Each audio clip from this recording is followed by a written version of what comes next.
How many of you know someone that has committed suicide? Anybody that you know? Okay, and of those people, how many of those people were between the ages of 15 and 19? Teens, yeah. Okay.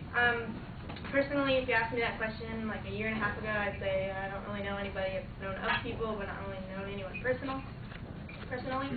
But about a year ago, a close high school friend of mine, after high school, I found out he was a grade above me, but he committed suicide. And at the time, right when I found out, I was like, that's crazy. Like, I know this guy. He's really awesome. He's a lot like me. He reminded me of myself a lot. We'd always hang out in high school, and then he moved away.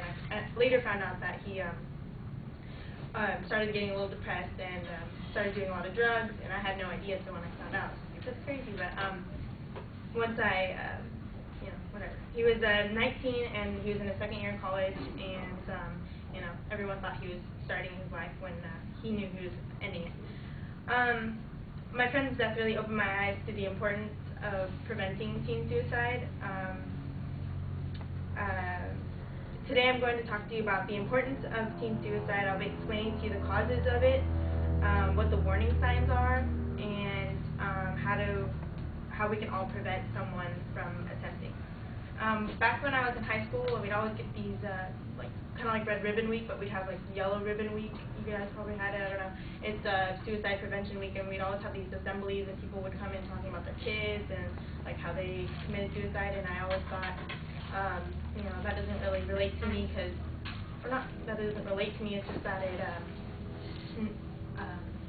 I thought, well, man, if someone's really that miserable, why should we stop them from doing something they want to do? Like, that's how I felt. I was like, that's crazy. Like, I feel bad for the kids. How are we going to help them? It's not our problem. I was stupid. But the causes of teen suicide can vary depending on the person. But the most common is depression. That's how it starts usually. To understand suicide and why someone wants to do it, you have to understand depression first. The situation and events that occur in people's lives are handled differently based on what kind of person you are and what's going on in your life. Traumatic events or like really big changes, like divorcing parents. For me, it wasn't that big of a deal when my parents got divorced. I wanted them to get divorced, but some people, it comes as a shock and it's really life-changing. New step-parents come in, that can be big. Changing schools, the loss of a loved one or close friends. Feeling rejection or worthlessness can all be causes of depression. I mean, they're endless. You can be depressed really about anything. But according to teensuicidestatistics.com, more and more cases of depression among teens are resulting from financial problems in the home. We all know that the times are tough right now, and a lot of people take it differently. Like with me, I was brought up kind of always with financial problems, so there's not really anything different.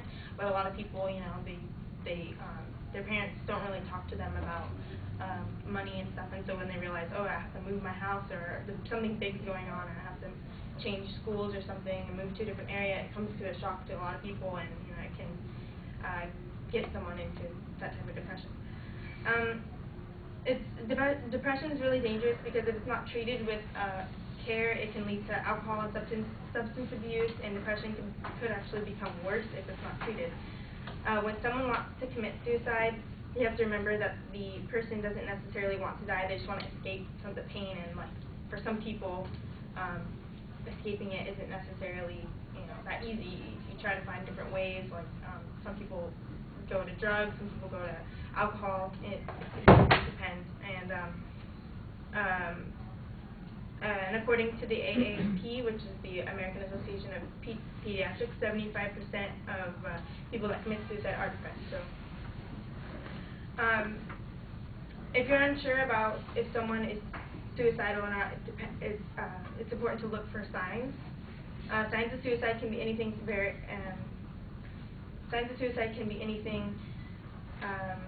from very apparent and obvious, like making threats and constantly talking about death, or binge drinking or substance abuse is really obvious, to less noticeable signs like slowly withdrawing from friends and family, and personality changes, and just things like that are real subtle, and you have to really know the person.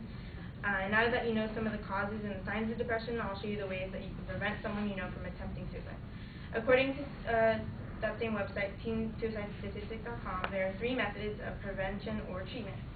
The first one is counseling. This can be professional counseling or just like talking to the person, like kind of intervention type thing.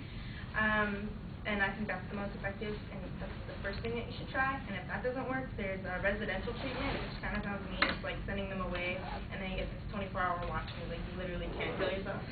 And then third is medicine, like Prozac, Xanax, Zoloft, Lexapro, Cymbalta, all those commercials are examples of all pills that you can use prescribed.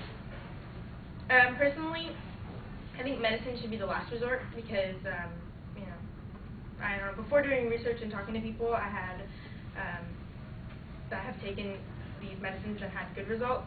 I thought that, it's stupid, it numbs you, you're not really solving anything, you're just taking the pill, and I totally am a firm believer in not taking medicine right away, just try to wait it out and deal with your problems instead of running away from them, killing yourself, doing stuff like that.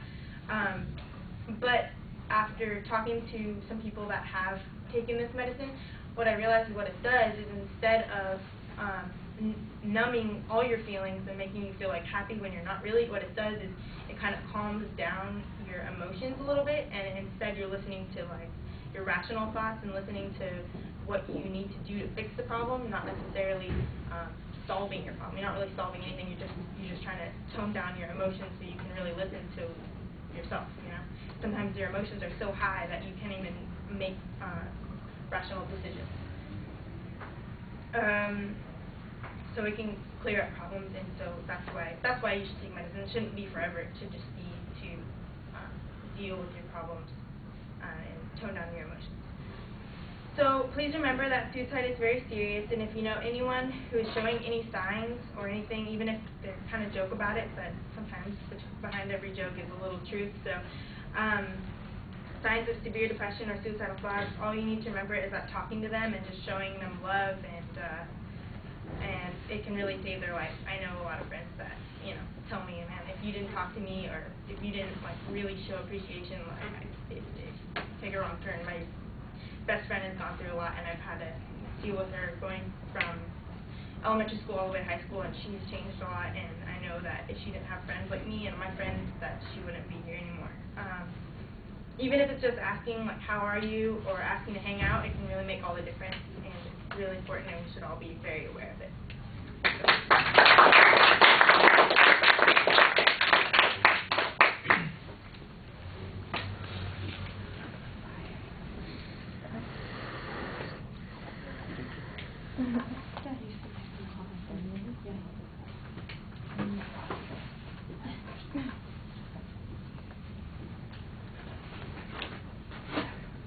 So Andrew, what did you think? I thought the audience survey was okay. Preview was good. I knew where you were going. But after that, I kind of got lost in kind of facts and felt like an informative speech, why you get depressed or what can lead to depression. I kind of forgot where persuasion, who am I trying to persuade someone. I just got lost a little bit. You had a couple sign postings and transitions. I thought you kind of rushed them, and I was trying to use that to follow between piles of facts, kind of link them and what I'm trying to learn from this.